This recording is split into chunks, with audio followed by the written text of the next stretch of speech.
On episode 434 of Nintendo Switchcraft, congrats to Smash Brothers, Pokemon model controversies, Shovel Knight is imminent, those stories and more on this episode of Nintendo Switchcraft. Hi, this is Julian Sharp, drinking a cup of tea in sunny England, and you're listening to Nintendo Switchcraft.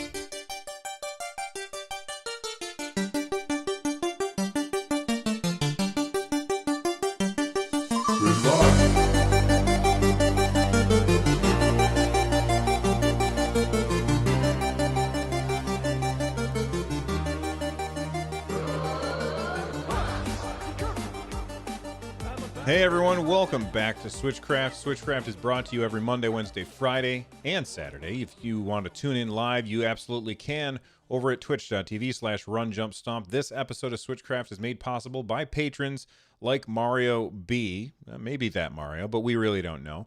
Get Switchcraft and my other content ad-free for as little as $1 by joining the Patreon over at patreon.com/runjumpstomp. And don't forget, you can leave a voicemail just like you heard at the top of the show by heading to runjumpstomp.com/voicemail from any device, and I may even play it on the show.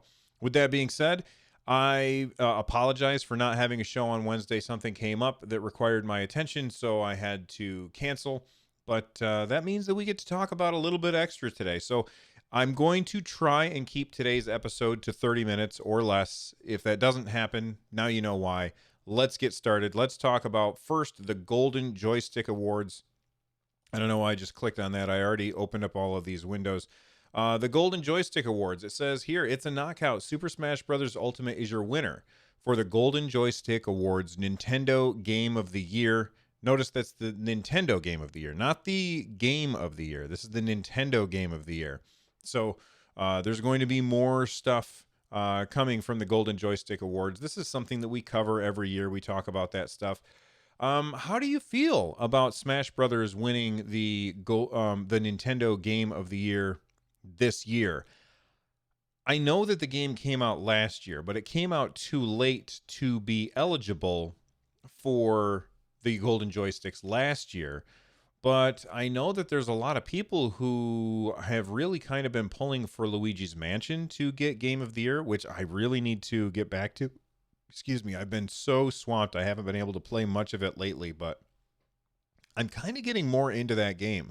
It's really, really fun, really well made, and the boss fights are fantastic. So I'm not sure how I feel. Now, obviously, this is an incredibly popular game. Nintendo has been talking about how many digital sales that they've been getting, and it's just been flying off the shelves as well.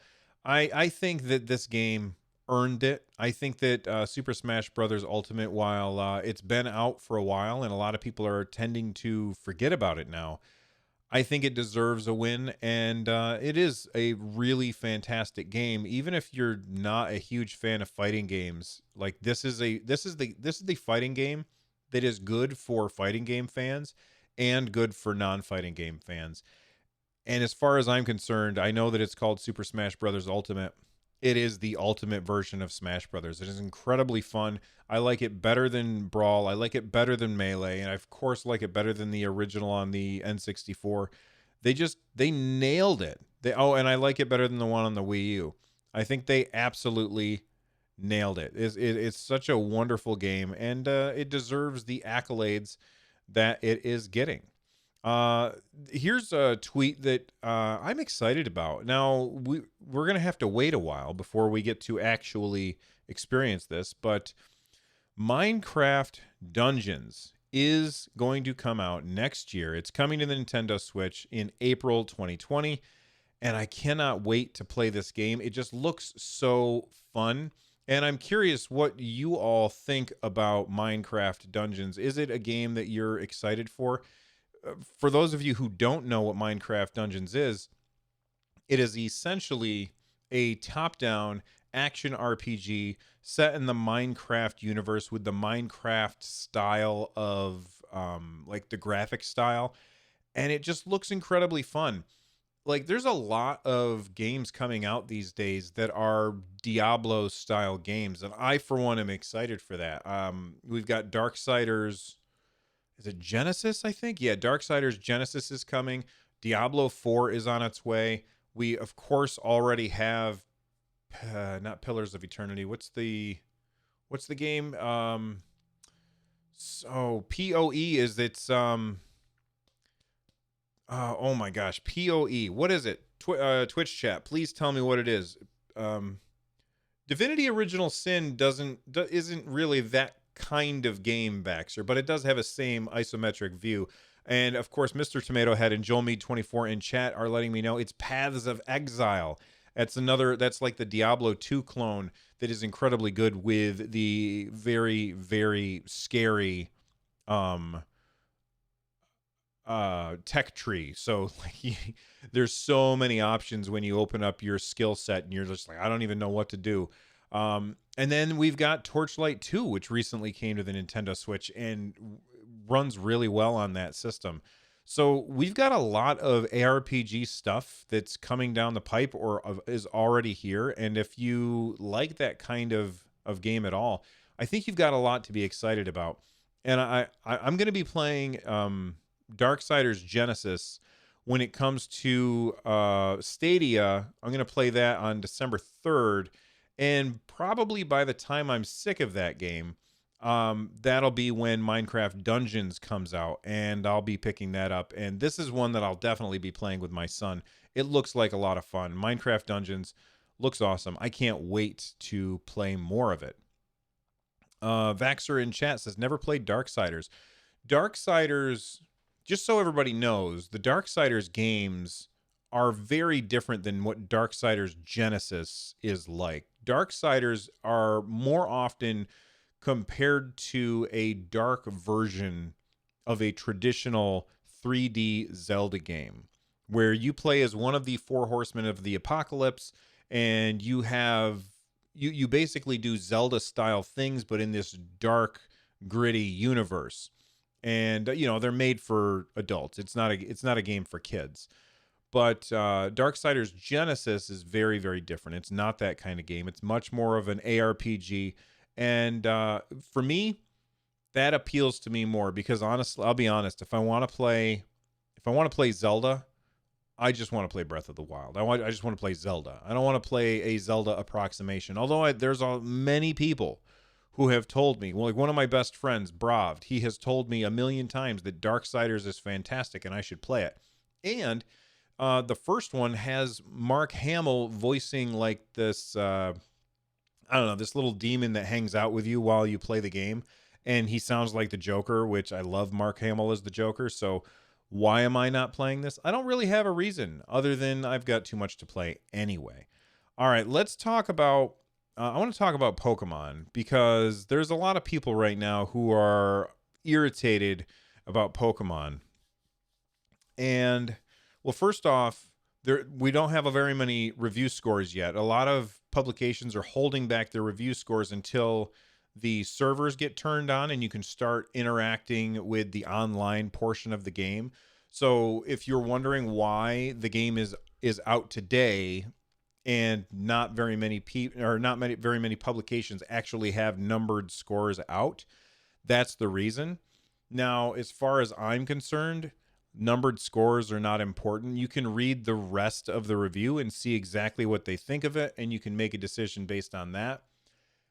So I'm sure that I'm going to get this question, Bill, did you get Sword or did you get Shield? And the answer is, I didn't get either. And it's not because I'm not going to play the game. It's because I think we're saving it here for Christmas. We're pretty close to Christmas. My son wants Pokemon for Christmas. He and I have, for the past few years, we always get the Pokemon games and then we share them. Well, we don't really share them. He gets one, I get the other, and he always gets to pick whichever one he wants, and then I get the one that he didn't want. And then we sit down on the couch next to each other and catch Pokemon and trade them back and forth, and it's fun. And we're going to wait for Christmas because Christmas is coming. And my wife always tells me that she doesn't know what to get me anyway, so it makes perfect sense for us to wait. So that's why I don't have Pokemon yet, and I can't tell you what I think of it yet. I think I'm gonna wait until Christmas time. Now, my wife is super cool, and she said, if you want to go ahead and get it, but I think I'm gonna wait. I've got so much to play anyway, and not enough time to do it. So that's why I'm not playing Pokemon. Not that I give out numbered scores anyway. I don't believe in numbered scores. I think numbers on video game reviews are overall a bad thing for the industry. That's just how I feel about it.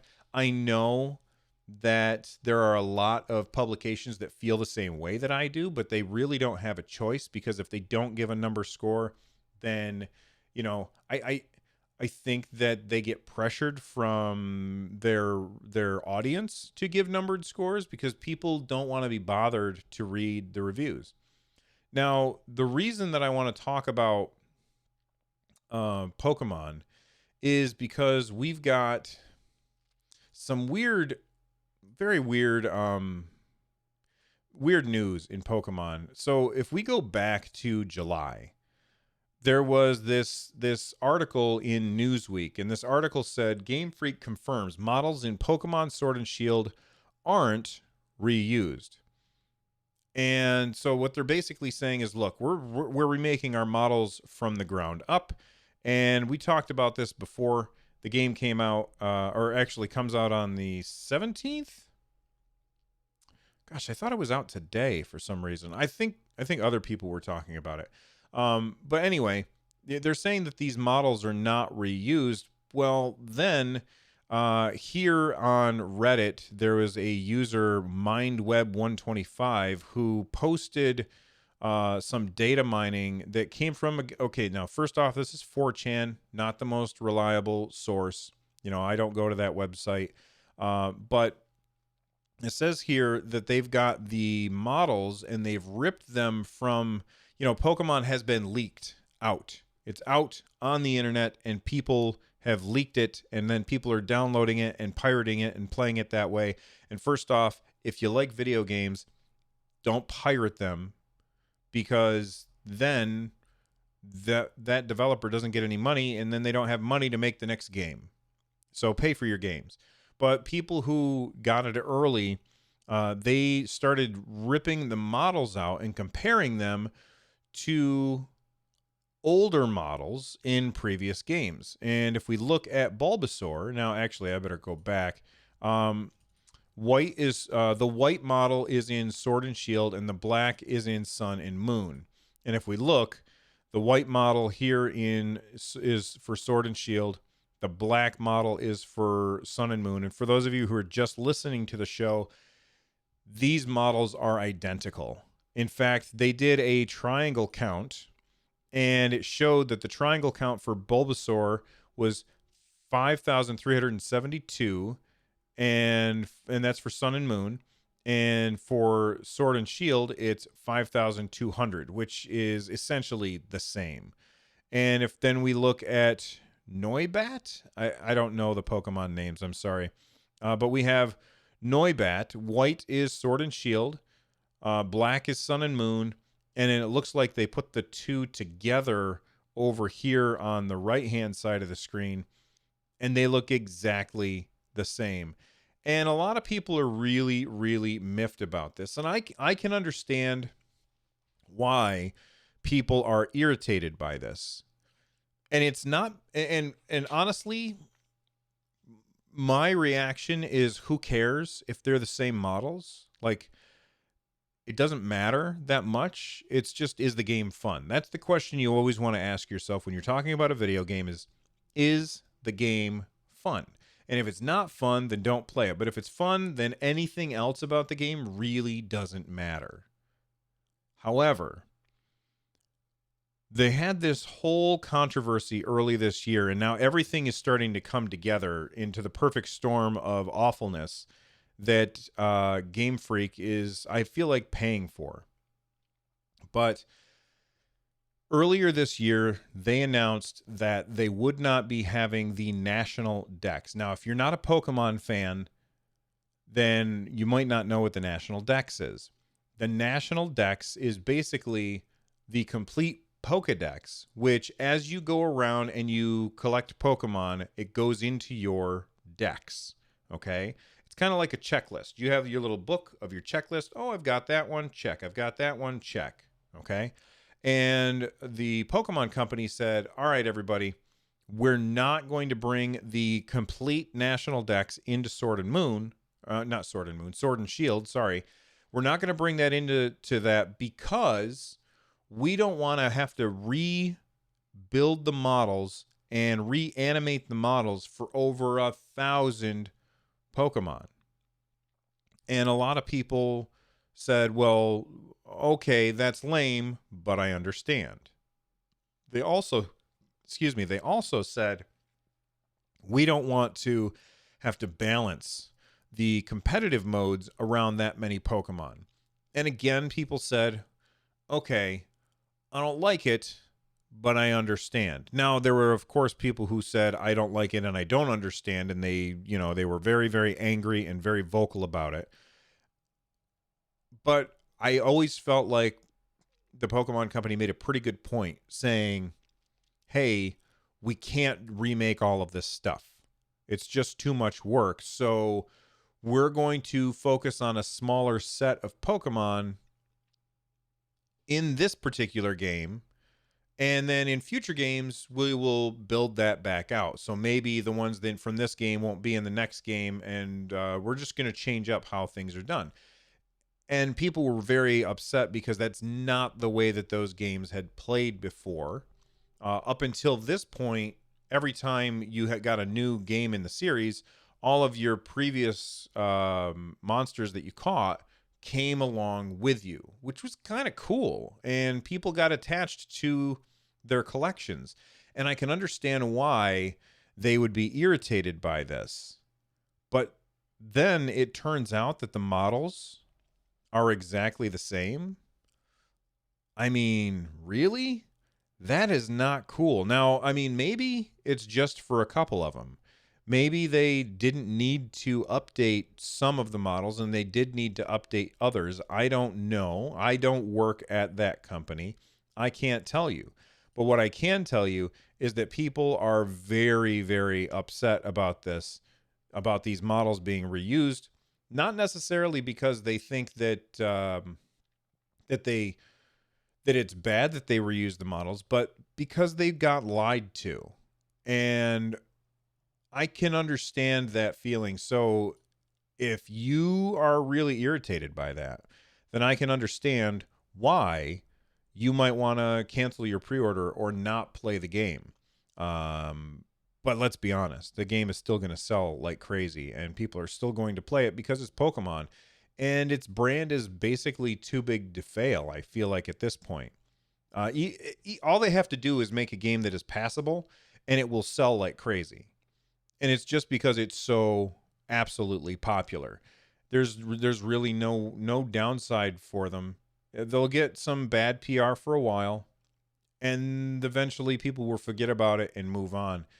And I think the Pokemon Company is banking on enough people will forget about it and move on. More people will start playing and not care than people who will get mad enough that they won't forget about it and move on. I think that that's what they're banking on. All right.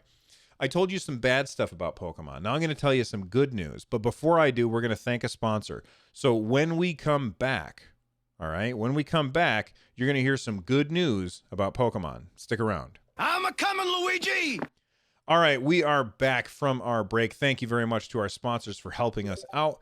We've got a brand new piece of information about Pokemon Sword and Shield that I think is pretty awesome. I like it when companies think about streamlining the experience so that you don't feel like you've missed out on something. And I just saw this right before I started the stream. I saw this news over on the subreddit. This is found by Reddit user. I don't know how to say their name, but it's a Reddit user, and they posted this screenshot of a tweet from @SeriesM, which I don't know who that is, but I believe that they are somebody who is data mining Pokemon. All right, they're a Pokemon data miner. And what they found is very, very interesting. They found that Pokemon Sword and Shield's code guarantees that any Pokemon that is too high level for you to catch cannot be shiny. And that is awesome. Now, for those of you who don't play Pokemon games, let me explain what this means. when you're playing Pokemon, you can catch, you're trying to catch, we'll say, a Pikachu, all right? Because everybody knows who the hell Pikachu is. So you're trying to catch a Pikachu, and there is a slight chance that that Pikachu can have a slightly different model or a slightly different texture to make them look different than a regular Pikachu. And those Pokemon who have that slightly different coloration are called shinies. And there's a shiny for every Pokemon out there. At least I think everyone. I'm not a Pokemon expert and I don't claim to be, but I think every Pokemon has a shiny, maybe not like the epic super crazy ones that you get at the end of the game or whatever. But like the regular Pokemon, they all have shinies. And the shinies are really hard to get. That's one of the things about the game that's really fun is to go shiny hunting. You you try and keep your catch count up to a certain amount, and then once you get to a certain amount, you try not to catch anything else except for that one type of Pokemon, and that increases your chance at getting a shiny. Then you use a lure, and it increases your chance of getting a shiny, and then when one pops, you catch it, and you're like, hot damn, I caught the thing that I was looking for. Let me add it to my collection. And it's fun. It's really fun. It's also kind of relaxing just to sit there and shiny hunt. At least I had fun doing it in Pokemon Let's Go. Now, what would be very irritating is if, let's say you are, because there is a random chance that any Pokemon just spawns as a shiny. And it could be really irritating for you to go into an area and find a Pokemon and then have that Pokemon be a shiny that you could not catch because your character is too level or you don't have enough gym badges or however the game works. I don't know how the new Pokemon works because I'm not a Pokemon expert. I play them casually with my son. All right. So this whole idea of going into and playing Pokemon and seeing a shiny that you can't catch, that would be kind of deflating. That can't happen according to this data miner. And I think that that's really cool. I like that the Pokemon Company went into this and thought about this in order to make that that experience better. I think overall that's a really good idea, and I applaud them for it. To Mr. Tomato Head, thank you very much for the 16 months of Twitch Prime support. We're on a 4-month streak. Thank you very much for that, and thank you for playing Nintendo for the raid. All right, let's talk about one of my favorite games of all time. Can you guess what it is? I bet you can't. Just think about it for a second. What game do you think I'm about to talk about? That's right. It's Shovel Knight. Shovel Knight is one of my favorite games of all time. It is incredibly well put together, and Yacht Club Games just does a fantastic job with it. Now, when Yacht Club Games announced Shovel Knight, they made they did it on Kickstarter, and they raised a whole bunch of money, and they had certain stretch goals. And those stretch goals, one of those stretch goals was, if we hit a certain amount, we're going to make a new playable character. And what they ended up doing is they hit that goal. They hit that goal 3 times, so they had to make 3 new playable characters. And they made these playable characters, instead of just being lazy about it and skinning them to look look different from Shovel Knight and still be able to play the same way, they completely redesigned the game around the new way that those characters played. We're talking about Plague Knight and Spectre Knight.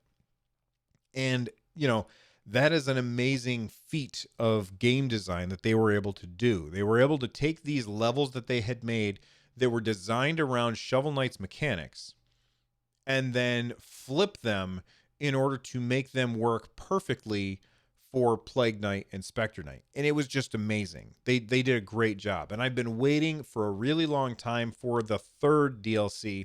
It's called King Knight. And it will actually, the whole DLC is called Shovel Knight Treasure Trove. And we've been waiting for a long time for this, and now we finally have a release date. It is December 10th, 2019. We are going to get Shovel Knight, the King of Cards, and Shovel Knight Showdown. Now, if you don't know what Shovel Knight Showdown is, it is basically a two-person fighting game, kind of like Smash, but with the characters from Shovel Knight, which is just really, really cool. So those come out on December 10th, and I am very excited. I can't wait for it. This is a day one purchase for me. I got to be honest.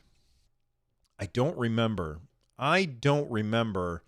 if this comes with Shovel Knight that I already bought on the Nintendo Switch, or if this is one that I have to buy. I know that the other two DLCs came with my Shovel Knight purchase on the Nintendo Switch, but I don't know if this new one comes with it, because there's so much more to this one.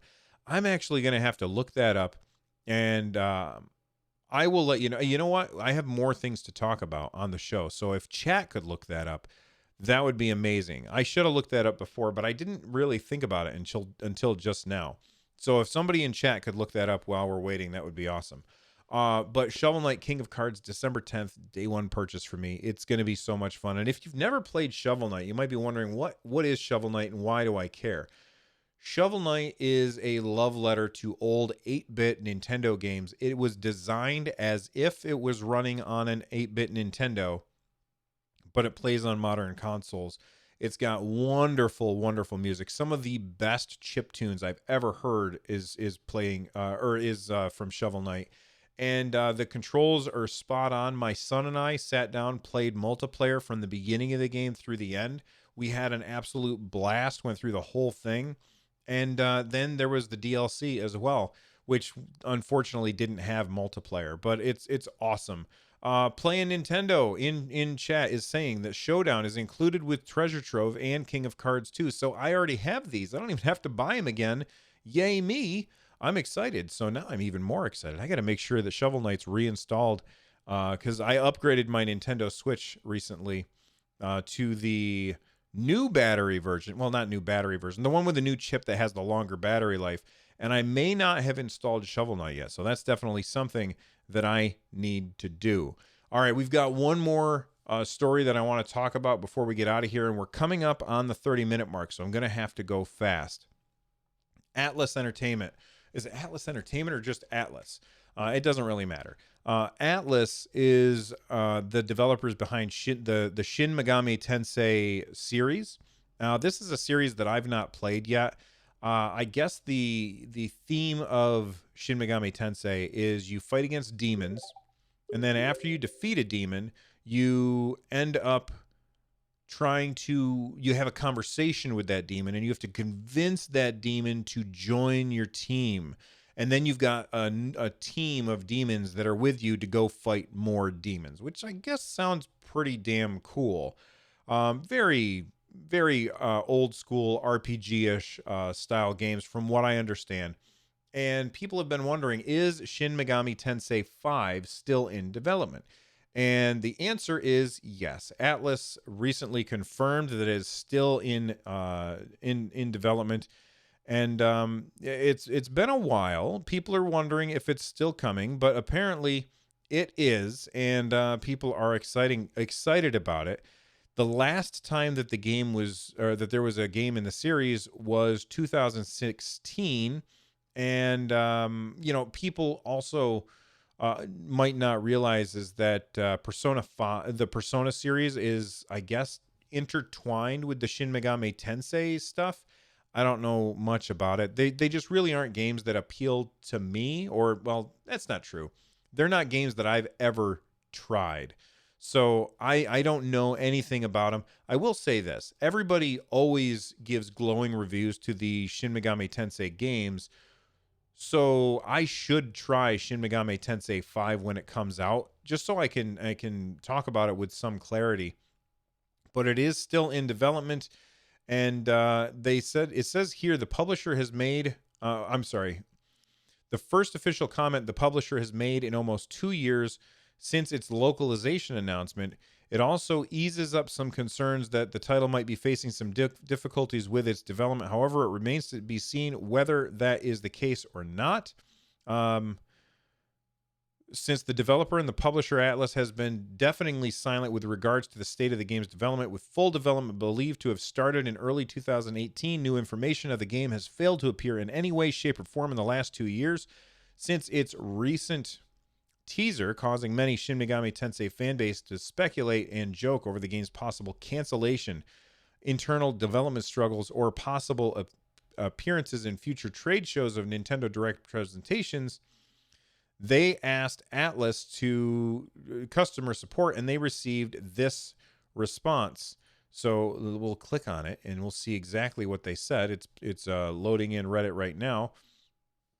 And it says, the game is still being worked on. Any rumors about Shin Megami Tensei 5 being canceled are made up. And that comes from a customer service rep from Atlas named Rob Stone, which sounds like a made-up name, but I'm sure it's real. So there you go. It's still in development. I am probably going to pick up this one when it comes out. I've heard extremely good things about it.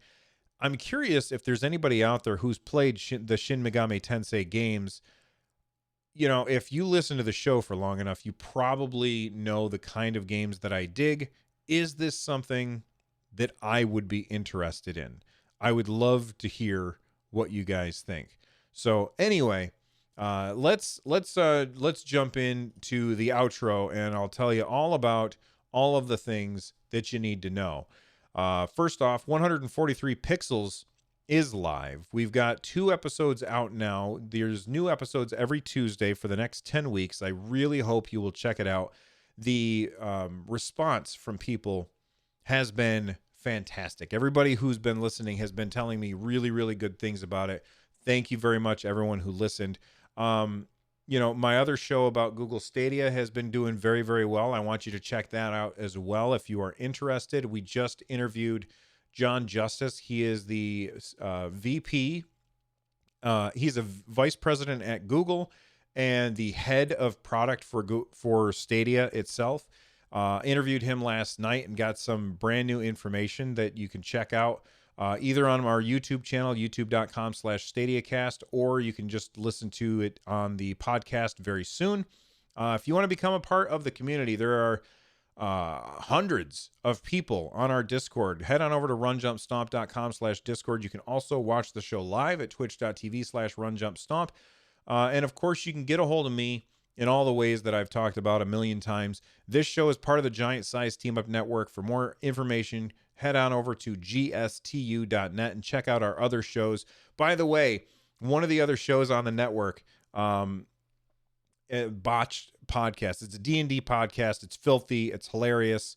But they got Kevin Smith to do the intro to their show, which is incredible. So congratulations to them. Make sure that you check out those shows. Again, gstu.net. And if you want to support the show, you guys know what to do. runjumpstomp.com/thank-you. The music you're hearing right now is Corneria Star Fox Remix by Noteblock.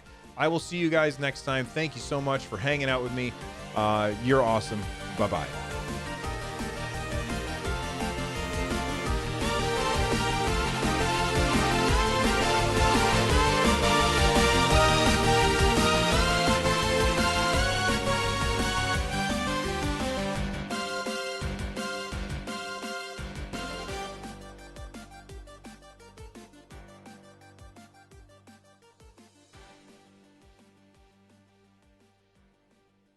All right, there we go. Thank you, guys.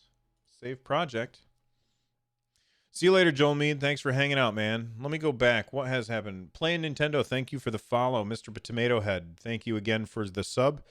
Corona G, thank you for the sub.